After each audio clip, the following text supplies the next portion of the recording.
You guys picked up any new Funko Pops lately? No.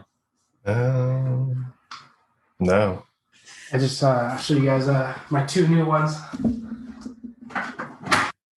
But they weren't because like I was actively seeking them. I finally got my Walmart edition Hamilton. Oh, nice. Yeah, and so I ordered that like literally a year ago. Finally came in. And Yeah, then, Walmart's not really good with their shipping. Yeah, literally took a year. But again, I ordered it pre-order, and then Vanessa just happened to pick this one up. You know me, I'm a sticker whore, and so even though I thought this was the worst movie I have ever seen in my entire life, but you got to get a LeBron James. I remember when we went, and I was like, I didn't really want LeBron unless it was exclusive. Yeah, so wasn't really trying, but ended up getting two new Funko Pops in this week alone.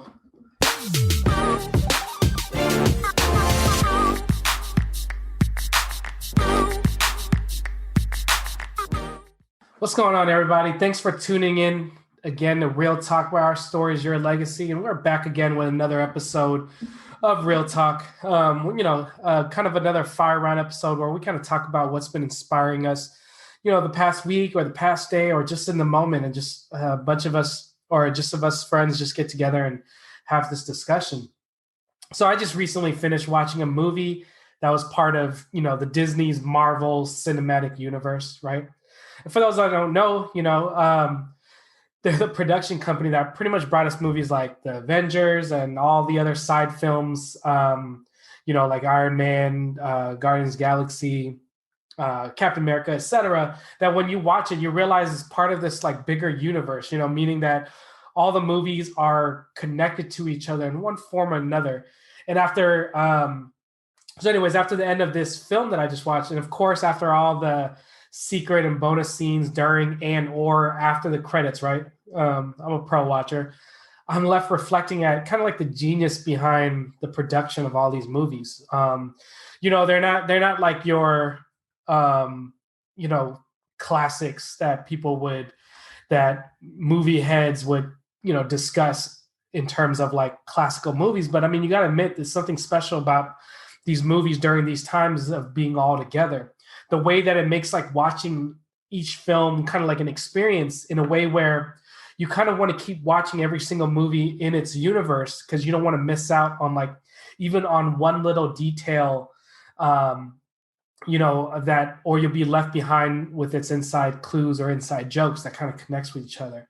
So in this episode, we're going to have a fun talk discussing each of our favorite, this is arbitrary, but our favorite 3 movies out of the Marvel Cinematic Universe. And why we chose them. This is our personal opinion, or maybe we pull some facts from Rotten Tomatoes or wherever. But it could be any 3 movies out of the Marvel Cinematic Universe, no particular order. So as always, before we begin, we're going to do a quick check-in around the room, the virtual room, do a vibe check, see how we are all doing today. Of course, you got me. And we got my brother Tyler on the other side. How's it going with you today, man? Going well. Definitely feeling the case of Mondays, It's very tired today. A lot of stuff happened. It was weird. A lot of stuff happened, but a lot of stuff didn't happen. And then I think just coming off a weekend where I was at another wedding, I'm tired, man. I'm exhausted. I think I need a day of recovery. Yeah. Awesome, man. Nice to have you on. And we got our brother back on today. Zavon, how's it going with you today, man? It's going all right. Same shit, different day. Dropping the knowledge. Yep. Well, it's good to have you on, brother. And I'm excited for this discussion because, it could get pretty heated. We're not going to debate our favorite 3 and why our 3 is the best, but we might, By the way, subcategory or disclaimer, obviously, before we start, there's going to be a lot of spoilers in this episode. So if you're one of the few 2 people in the world who hasn't seen any of these movies, just be prepared. There's a lot of spoilers. Segue, though, Tyler, you can feel free to cut this out if you want. speaking of just kind of like universes, I started reading Harry Potter again. You know how us three have always hot debates about like our top 5 favorite characters in Harry Potter and whatnot. And you know, one of our favorite lines that we're agreeable on is that Harry is not a top 5 character, right? Um, I know like my favorite characters. You got Sirius, Snape, Neville. I'm reading Half Blood Prince right now, and for some reason, there was just this one minutia line about this character. It's not a huge character, but for some reason, I am going to put them in an honorable mention. And they're only mentioned once in the last series of the book. Neville's grandma. I want to put her as an honorable mention as like one of my favorite characters because it's like she is such a positive character, like always hyping up Harry, always hyping up like any fight against Voldemort. And then if you remember in one of the last few lines in not the last few lines, but one line in Harry Potter and the last one, what is that? What is the last Harry Potter called? Deathly Hallows. There was a line in there where Neville talked about how her mom or his grandma was getting cornered by Death Eaters because, you know, since Neville was like a traitor fighting them, they're like trying to kill her, and how she like fought them off and ran off, you know, as like an old lady. Anyways, I'm putting her up as a potentially top 10 favorite characters or honorable mention. What do you guys think of that? Segue to today's episode. Interesting. Yeah. So yeah, if you guys have any thoughts on that, feel free to, you know, tell me I'm wrong or whatnot. Anyways, let's jump right in. All right. So I'm gonna open this question to both you guys, and I want you guys to jump in. Whoever jump in, and you know, we share our thoughts. So, personal opinion, right? In no particular order, but what are your top 3 favorite Marvel in the Marvel Cinematic Universe specifically, and why? Why are these your top 3? You know, a little backstory. Assuming that you know, you all the Marvel Cinematic movies had to go away, but you can save 3 to rewatch over and over again. What is your top 3? So my top 3, starting with my number 1, is Captain America: The Winter Soldier. I think that film, hands down, I can watch over and over again. There's just so much to that film that really impressed me. The first time I saw it, ranging from like the choreography, the fight scenes, especially between Captain America and the Winter Soldier, their first fight in the movie, where it takes place on the street, when they're basically it's just like Captain America, Black Widow, the Falcon going against Bucky, but it turns into a personal fight between an unknowing Steve Rogers and his best friend Bucky. So, Steve Rogers and his unknowing, the unknowing Steve Rogers who's unaware that he's fighting his best friend Bucky. Yeah, that's right. how I was going to clear it up. That fight scene, the music, like throughout the movie, it's just like, I don't know, man. I still praise that movie highly.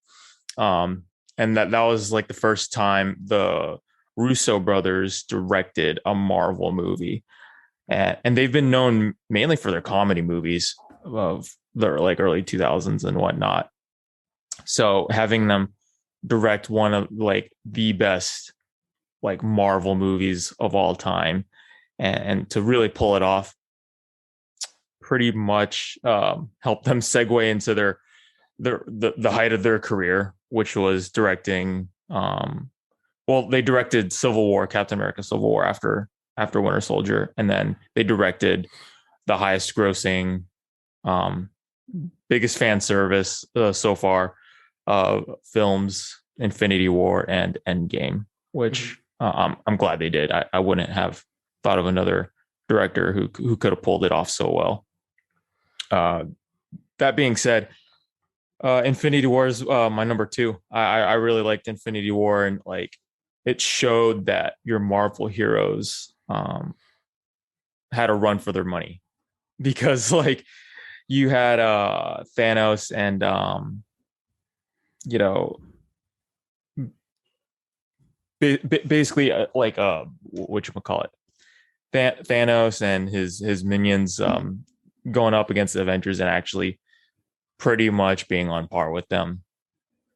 Even Vision, like arguably one of the stronger Avengers, um, pretty much took a freaking blade through the chest and was like pretty much powerless throughout the rest of the film. And that movie was just basically Thanos's movie, and it showed how powerful he was. Without the Infinity Stones, he was just simply hunting them down.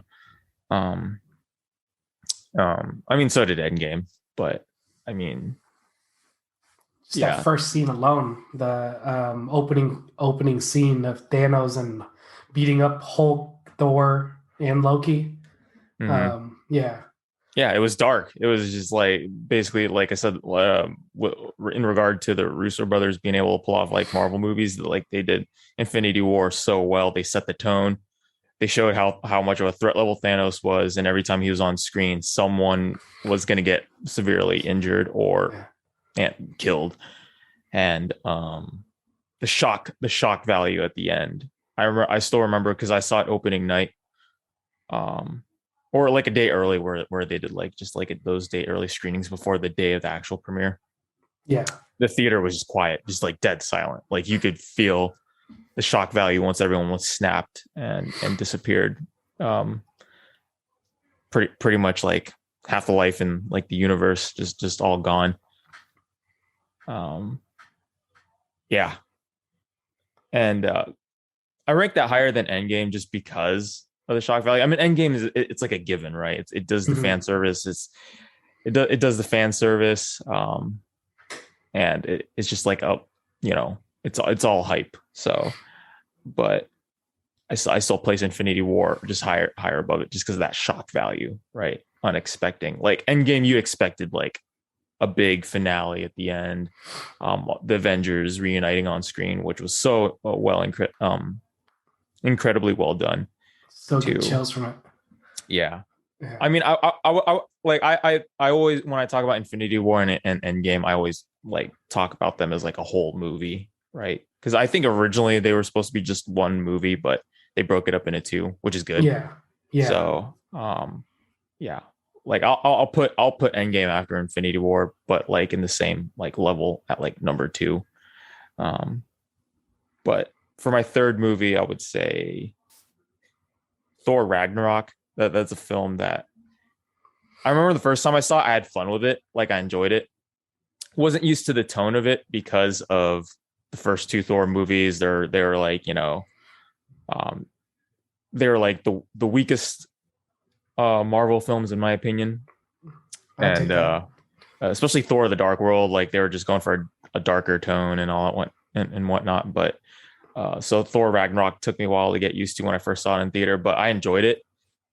But it was one of those movies like with every rewatch, it just got better and better for me. Like I found myself just laughing at like so many like little quips and scenes and just enjoying it. But also the threat level of the movie with Hela, the main villain, Thor's sister, like she was badass and like she was a threat on screen. Regardless of how far the comedy goes in that movie, like Hela was bad news every time you saw her on screen. So I enjoyed seeing her and Taika Waititi doing so well directing the movie and exposing Thor, because Thor loses his hammer in the film, and so you really see the character development of Thor leading up shortly before Thanos's like encounter in the post-credit scene. So which is crazy too, because Thor Ragnarok is like the more vibrant, more comedic film, and then it leads straight into Infinity War, which it's just like the dark. It's like a dark 180, like calm before the storm, almost.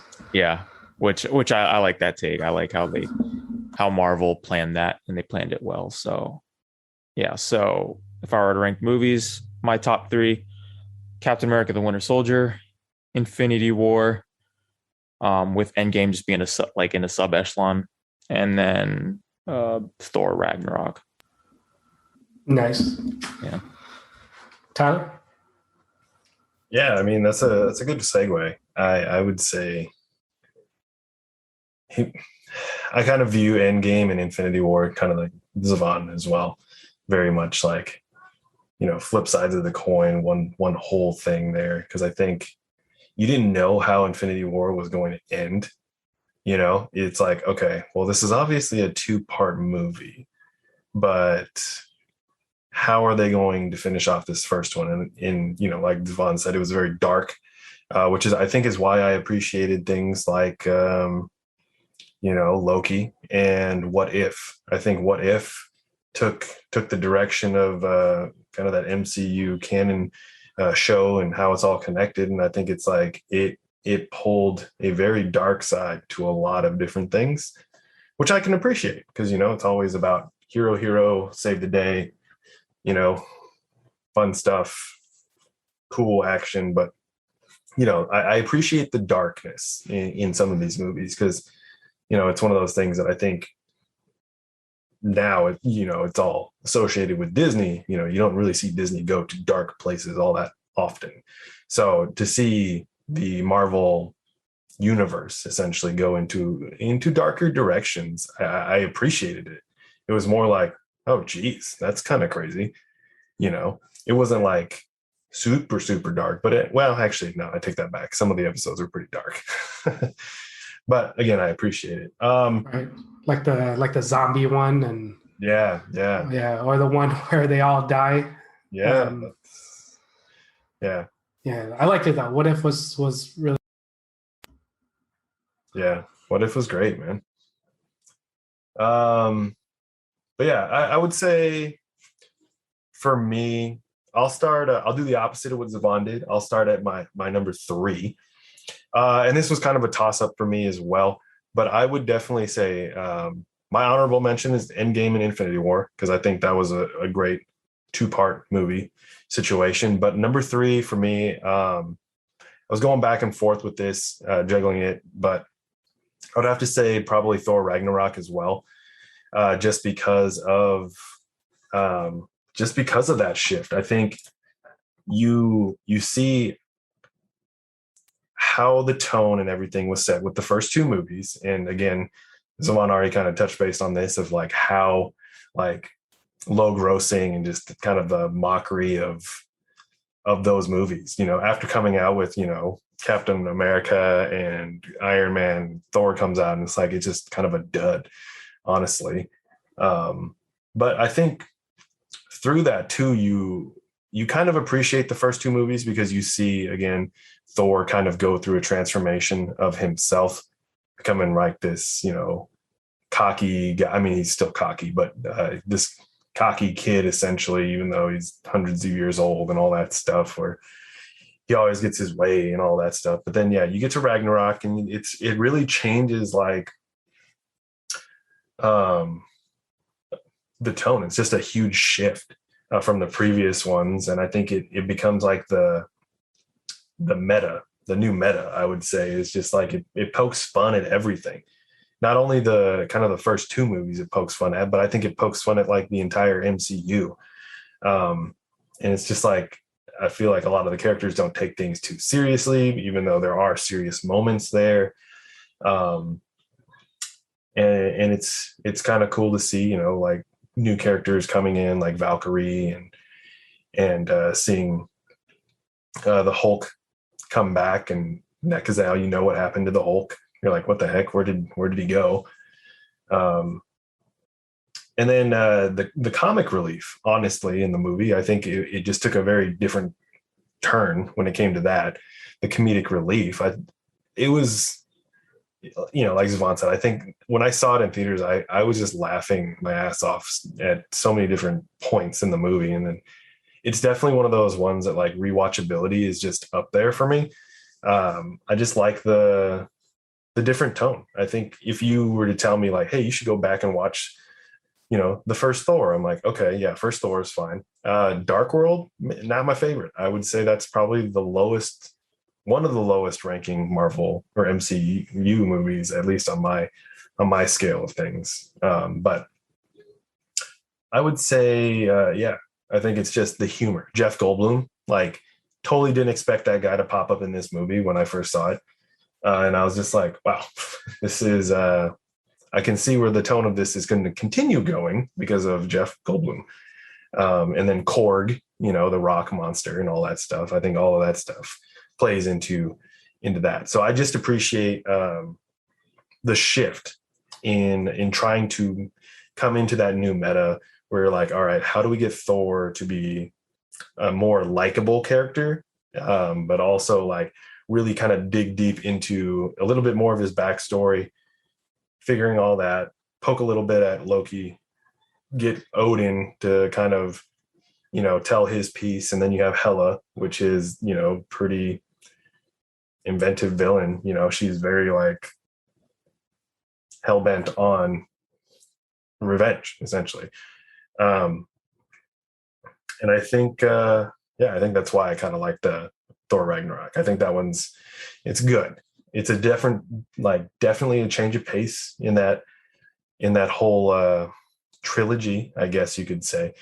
My only thought was the only disappointment I had with it was just more like, oh, Jane Foster's not there. And obviously there was other stuff that was happening with Natalie Portman and the disagreements and all that stuff. But yeah, we'll probably be seeing her come back in the near future with Jane Foster being the potential Thor. We can talk about potential spoilers, I guess. But yeah. So that would be my number 3. Number 2, I would definitely go with Spider-Man: Homecoming. I think that the reason why I picked Spider-Man Homecoming is, one, I just think Spider-Man's obviously my favorite character, as you can see behind me. If you're watching the video, I have a few posters of Spider-Man behind me, and then as well over here on the shelf there are Funko Pops galore of Spider-Man, all the variations of him. He's always been my favorite superhero, and I think that's partially why I was pulled toward this movie. I think it's a good introduction to who Spider-Man is in the MCU universe. Or, well, I said MCU universe. Anyways, MCU. I think Tobey Maguire will always hold a certain spot in my heart as a Spider-Man. Andrew Garfield was pretty good, but I think Tom Holland really like nails the Peter Parker role. I think that ever since he was introduced in Civil War, it was like, oh wow, Spider-Man's here, this is awesome. And then they kind of go straight into it in Homecoming, and I think it was words are escaping me, but I would say that showing him kind of navigate that whole horror of high school and really trying to keep the neighborhood safe and everything, and then Tony coming in and really implementing that to become like a honorary Avenger. Technically, he's not a full Avenger yet. But yeah, I think it's awesome because I think there's obviously a bunch of different storylines with Spider-Man. I think most of them are the same, but the Sony side of Spider-Man is a little bit different than the MCU version of it, because obviously the Sony versions didn't have any of the other superheroes in those movies, whereas obviously MCU integrated him very well with Tony Stark and that relationship and just how he played with the other characters. And I think Tom Holland is also just a quirky guy and quirky actor. So it's, I don't know. I think that's one of the things I like about it. Plus, introduces some of the characters of villains and all that stuff, and setting up the Sinister Six and all of that. Michael Keaton made a nice surprise as as the main villain in the movie. You see Zendaya in there as MJ, all that stuff. Trying to think of like how else to say that, but yeah. Anyways, I don't have. I could probably speak on Spider-Man a lot more, but I'll just to that. But I would say, I don't know, man. For me, there was a lot to try to narrow it down to the top three, but I would have to say that my number one's Black Panther. Honestly, I think the storyline of Black Panther, I think when it comes to the films in like the MCU, I feel like Black Panther was one of the best storytelling movies of all the movies in the universe. And I did think the biggest part, the biggest strength of the movie was just the characters and their different motivations and how they got to the point they were at. Because obviously you have Chadwick Boseman, who plays T'Challa. Also, rest in peace, Chadwick. But I think he played the character so well. I think when I don't know, for the people who read comics and do all of that stuff, obviously, you're going to have a different perspective on a lot of things. So I think when I saw the live action of Black Panther, not cartoons or comics and everything, I think I was just mostly blown away with how well like Chadwick played T'Challa. And I think that was the biggest thing for me. But I would say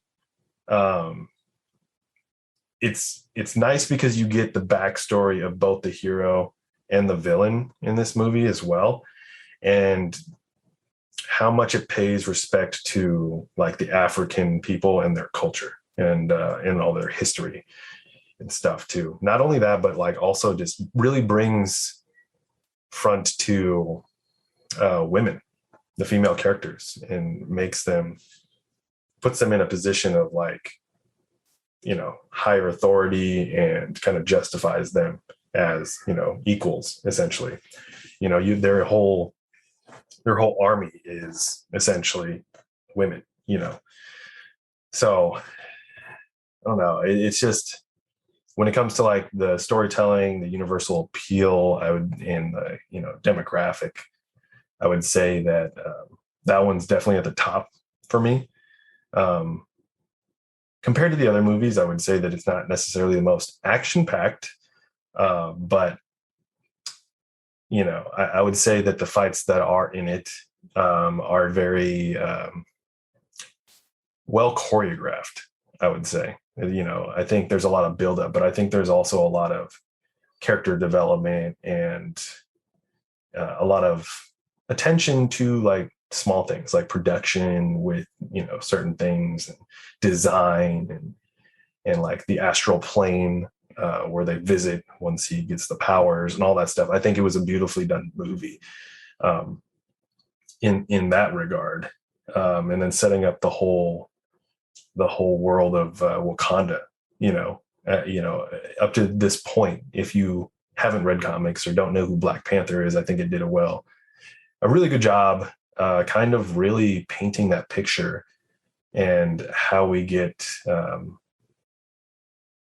T'Challa, the Black Panther, and obviously our Killmonger, who's Michael B. Jordan. And I would say, he played that role really well. And, Michael B. Jordan is also a character, or not a character, but a person, an actor who takes his roles very seriously. And the fact that he had to get into a certain mindset to play Killmonger also speaks to the volume of the movie, to where he put everything he had into Killmonger, and then he would have nightmares and get depressed that he had to play such an evil character. And he, had to take time to really like reflect on the character that he played to get back to his normal self as well. So I think there was just so much put into this movie, and, has like ends with the righteous anger mostly of like the villain, and how the superhero adventure and all that stuff. And yeah, I don't know, man. It's just there's so much happening, and I think it was such a good like standalone movie out of all the other ones. Now, I could probably say the same thing about Shang-Chi, but I have not seen that movie, so I can't comment on that. But I imagine it's somewhere along those lines of like, you know, really getting into culture, demographics, and all that. I'm sure the visuals and cinematography is great in that movie, just based off the trailers. I don't know. Again, I haven't seen it yet. I will probably see it soon. But yeah, I mean, I think for me, it's just if you were to ask what Marvel MCU movie that I go back to the most, just because I can watch it all the time, I would have to say Black Panther. Nice. Yeah, and my turn to share. Let's see, my top three. I mean, obviously the biggest one. It's a given. You got to fit, you know, Avengers Endgame in there.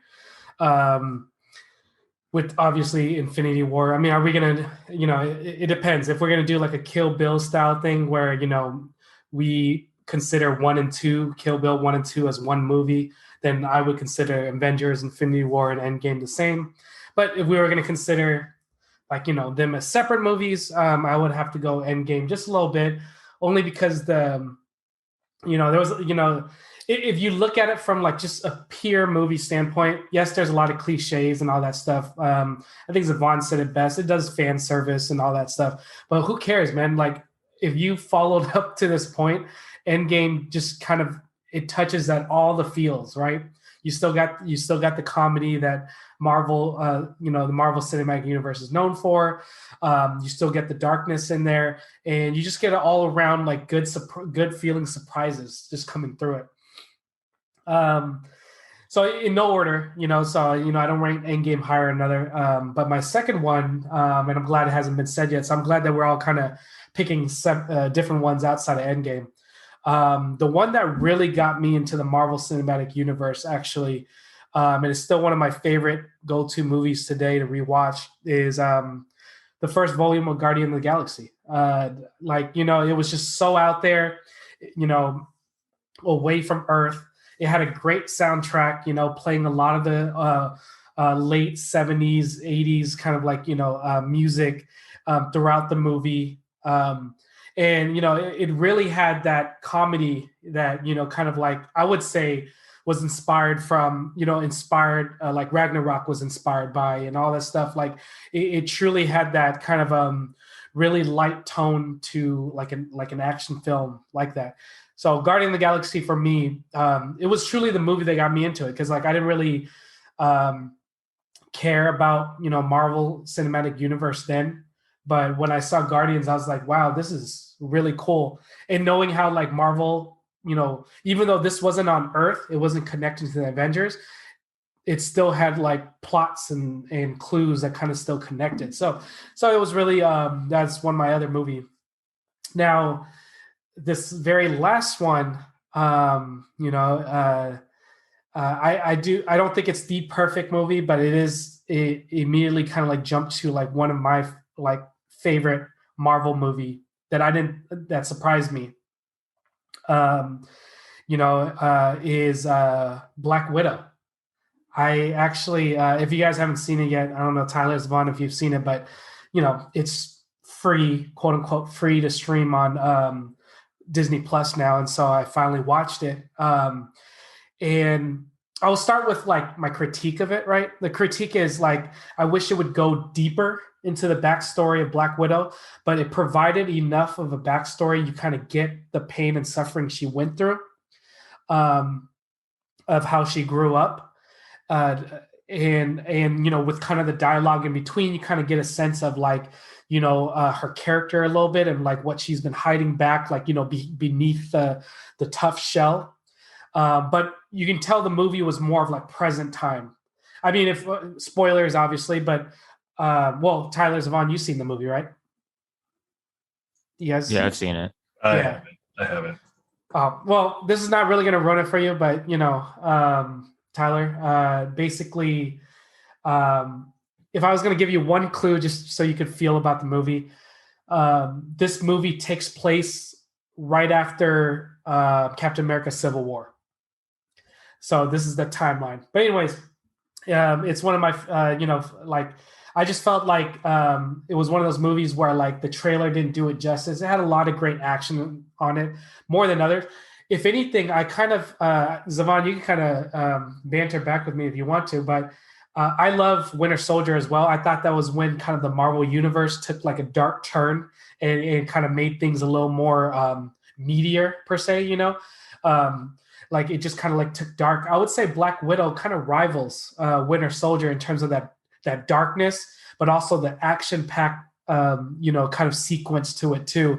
And it was one of those things where like you kind of grow to kind of like appreciate Black Widow a lot more, because I'm not gonna lie, when you watch her up through this point, even through the Avengers, she's kind of like that side character, right? Like kind of like Hawkeye, but even then Hawkeye just kind of had like a really cool air about him. But then Black Widow's just there. It's like, why Black Widow? You have all these guys who you already have one kind of a talented human, right? Hawkeye, who's really talented at shooting bows and arrows and stuff. Savon might grill me for this because he loves Hawkeye, but and I don't know the origin of Hawkeye, so I'm just gonna call him a talented human, which is kind of like what Black Widow is. But it's like, do we really need two of those people when you got Iron Man, who's also a talented human, but he's equipped with like, superpower machinery,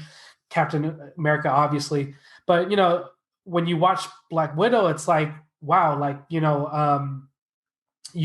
you're not a comic book head, and you're just watching the Marvel Cinematic Universe, Black Widow kind of really kind of touches at those strings. And so, I'll leave it at that. I would, obviously, I haven't seen Shang-Chi either. And I, may change my mind. But at least my first two out of the three, Guardians and Endgame, are definitely solidified in their spots. But in terms of my third choice, right now, Black Widow kind of takes a spot, which is tough because it's I love Spider-Man 2, one of my favorite. I love the new who's the actor, the new one, the new Peter Parker in the Marvel Cinematic. I just kind of love their take on it, kind of like the innocent high school kid who's just kind of thrown into this world to be a new hero. Awesome.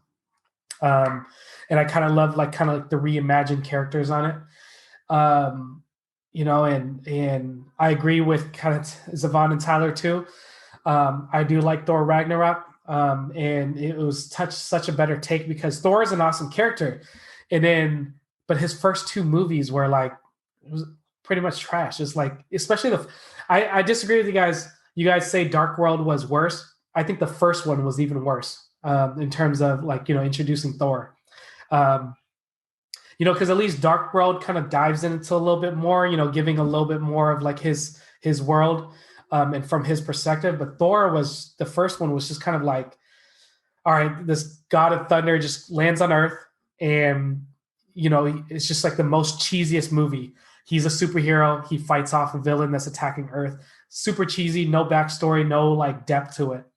But yeah, in Black Panther, it's just one of a kind so far.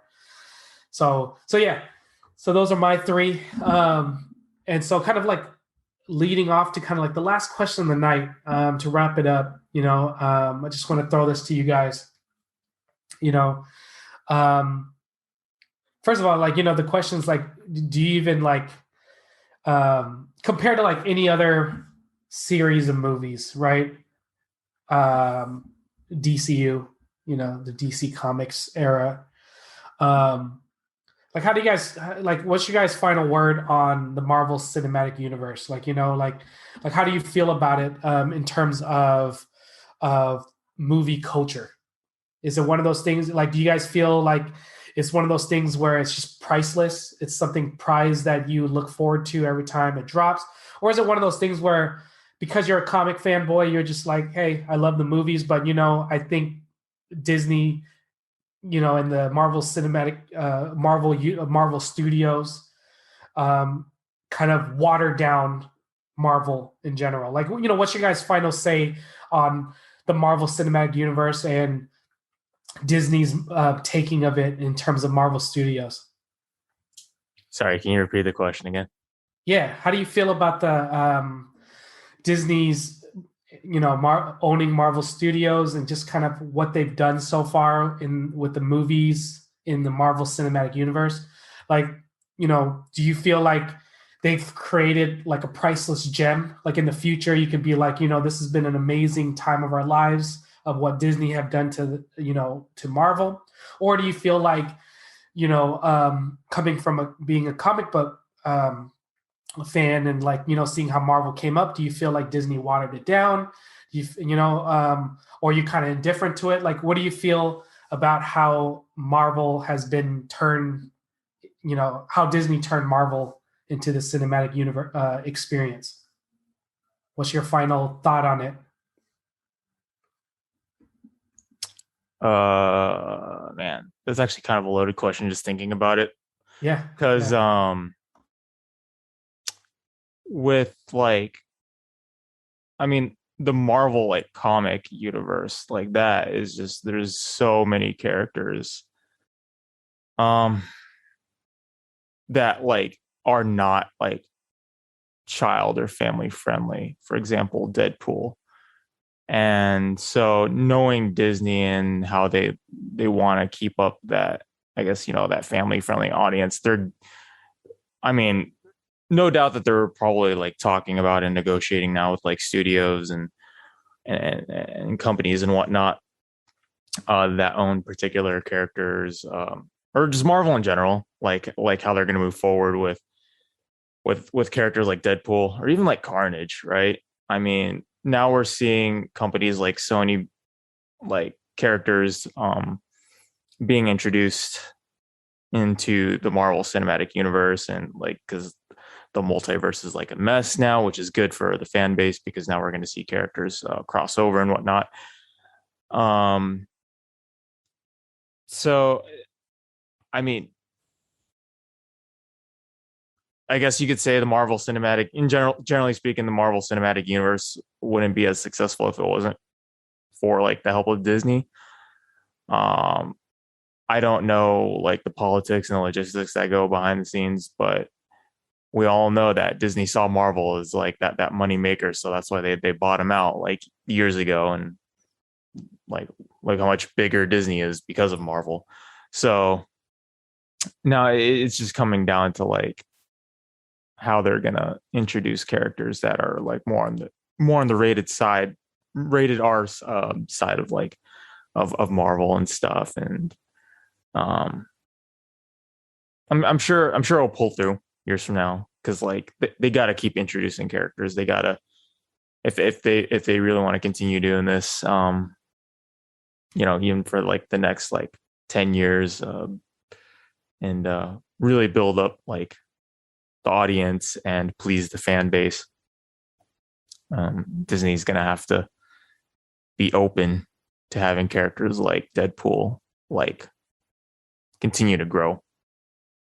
So yeah, I don't know if the answer is a question, but it's like tough to say, right? I mean, a lot of folks don't like Disney for a lot of things and stuff. I'm not going to go too far in the rabbit hole about that, but it's hard for me to say whether or not like the Marvel Cinematic Universe is successful because of Disney, or if Marvel has just done its own thing and with the Disney name slapped on to like all of its films and all of its work, if that makes any sense. Yeah, it's kind of like, yeah, that makes sense. It's kind of like Pixar, right? Pixar bought out by Disney, but they still kind of have their own creative controls, since Apple, Steve Jobs created it many years ago, but even though they have the Disney logo slapped on them, they still kind of have their own, For the most part, we would like to think they have their own still creative control. Yeah, I mean, we saw like the politics play out when Scarlett Johansson filed that lawsuit against Disney, um, because like she felt disrespected, or I I can't remember the exact details, but like things were not contracted properly on Disney's end for them to screen Black Widow. Um, Around the time like it was still being played in theaters and whatnot, or Scarlett Johansson wasn't getting the cut for that streaming service, something like that. I can't remember the exact details, but so you see the elite side of Disney kind of basically walking on eggshells when it comes to stuff like that, with the politics and the Marvel Studios and the actors and the talent on that side. So yeah. So I mean, I'm not speaking highly of Disney. So yeah, because of stuff like that. Yeah, I mean, I don't know if it was Disney at the time, but you guys remember what's that actor's name? Terrence Howard. You remember the first Iron Man movie? He was supposed to be War Machine, but he wanted to get, or what was it? He wanted to get paid more or something like that. Like he had a contract issue, and like he decided, and it was one of those things unrelated to kind of like Scarlett Johansson, but it was just like who would have thought like Marvel Cinematic Universe would have took off the way it did, yeah. But to cut, yeah. I was gonna say to that point, I think Terrence Howard, like they I think what they did is they offered him a contract for multiple movies at a certain rate. Yeah. And because Robert Downey Jr. played Iron Man so well in the first movie and kind of did just like impromptu, like very like one-liners, like obviously the I am Iron Man at the very end, that was him. That wasn't scripted. Yeah. He went off script, but because it became so popular, and he made it so popular, they offered him more money, basically took away money from Terrence Howard and moved. Who was a big name at that time. Yeah, he was a big name. And then, I guess Robert Downey Jr. just didn't really, he was like, it's not my issue. You know what I mean? Yeah. Seems like a personal problem. So then Terrence Howard walked away, and they ended up picking, Terrence Howard's good friend, Don Cheadle. So right. But obviously looking back at it now, I would say I like Don Cheadle better in that role anyway. Yeah, I do too. Yeah. Because I don't know if Terrence Howard would have been able to kind of have that playfulness comedy, Yeah. Like I felt like he would have been too much of a rugged guy. Yeah. Like he would have been a better superhero character in like DC universe, right? But to get back to the point of the questions, Devon, your final take, like how do you feel about you personally feel about the Marvel Cinematic Universe? It's not perfect, but it's definitely great. It's, at least from my perspective, it's done justice for a good majority of the characters. I mean, I could be nitpicky and criticize like how it's treated characters like so far and whatnot, but I mean that is just, it's going to be a whole discussion of like just like a lot of gymnastics to like tackle like all those details and whatnot, and to nitpick it. But I mean, for me, I thought a movie like Endgame did really good fan service and whatnot. Maybe not for every character and stuff. I mean, like I said, I could nitpick characters' details and how Marvel like did certain things or how they ended certain characters too quickly. I mean, I'm all I could say is like I'm excited for what they're gonna do now that the multiverse is pretty much open, and how they're gonna introduce characters, how they're gonna drag them over. I mean, they're already doing it, and we're seeing it come into play. So like they're pulling characters from the Sony verse over. We're like Spider-Man No Way Home's coming up here in December, and I'm excited to see that. And talk about like an ambitious crossover. I mean, we thought Infinity War and Endgame was ambitious, but we saw that coming. But like a movie like Spider-Man and the multiverse coming into play on the third film, it's gonna be crazy. Like there's just so many fan theories you can think of, and what's gonna happen to Tom Holland's Spider-Man after that. Yeah. And if the rumors are true that Andrew Garfield and Tobey Maguire are reprising their roles as the previous Spider-Man in that film, I know that the theater is going to go crazy and nuts when they see that. So because it's like that meme, that Office meme. Oh my God, it's happening with Michael Scott. Yeah. So because it's like one thing that I've been critical of as well, I also agree with like general fan base analysts and whatnot, is that the Marvel movies are they stick with their formula and it works. You can just get a vibe with every like movie, like for example, like Shang-Chi and all that stuff, like every specific film for each character they introduce, like moving forward, it's like you get the Marvel formula. Mm-hmm. But folks are catching on to like the repetitiveness. Although consistent, it starts to feel repetitive. But now that the idea of the multiverse has been introduced, that opens up a lot of lanes and a lot of possibilities. Yeah. Like Kang the Conqueror is basically the new baddie, the new Avengers level threat, but this is going to be beyond what we can imagine, assuming Marvel takes it, the MCU takes it in the right direction. So, and Loki sets that up very well with Kang the Conqueror. That's why I loved that show so much, and I'm excited for the next season and to see what happens then. Ant-Man and the Wasp, I think that's going to be another underdog film. That's going to be like a staple in setting up and leading up to the next Avengers movie, because Kang the Conqueror is starring as like pretty much the villain in that film. So, although fans are catching on to the Marvel formula and they're feeling the repetitiveness, and that can be a good or bad thing depending how you see it. I think Marvel is going to start coming in with the curveballs. I think we're going to start to see like some heroes die shortly before like the next Avengers film. Like it's going to get dark and it's going to be wild, where we're going to see like some well-known character that folks are a fan of like die off, and hopefully in a glorified manner, that they go out strong on a high note, but like they make a sacrificial play or whatnot. But like it's Tony Stark and stuff. Yeah, something like that. But it's going to come at a time where fans are least expecting it. So I also think Marvel is going to go on a much darker, much more violent route in a sense. Kind of like how Infinity War opened up. It's like, oh shit, people didn't expect the beginning to be that dark that quick. So yeah, we'll see. Well, I'm excited for it. Thanks, man. Tyler, what's your final thoughts on how you feel about the Marvel Cinematic Universe?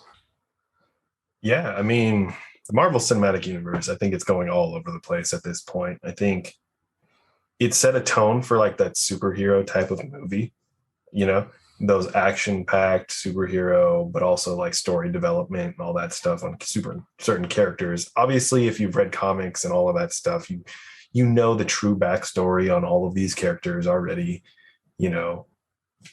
I'm one of them, but it's one of those things. Like, obviously I've read all those things. There's so many characters, like Zavon said, that there's, the comics get dark, man. The comics get dark, and then now you're seeing things come out in the MCU, first with What If and all that, and you see how there are different multiverses, and universes within that, and timelines and all that, where things are not like the typical goody what you would expect out of a hero movie or whatever happening. So you're starting to see that. So I'm excited to see where the MCU takes the next, however many years of movies at this point, phase, whatever the heck we're phasing into now, phase 2. I don't know. Well, technically, I guess phase 1 of season 2, or however they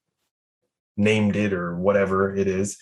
But I would say the MCU definitely changed the landscape as far as like how superhero type of movies went. I think we were just so used to certain types of movies with superheroes and stuff. So, going back to like, DC, for example, you have all these Batman movies and you have all these Superman movies, but it was just those two, just remakes of those two movies for how many years? You know what I mean? Like, how many different Batman have we seen over the years? How many different Superman have we seen over the years?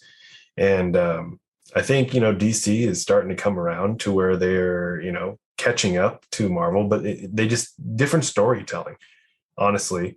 But the, MCU started that and then kind of laid the landscape of how and what people expect in superhero movies nowadays. And I think, you're starting to see that in some of the movies from DC, the DC side of things. Granted, some of them were duds, but there are others that are pretty decent.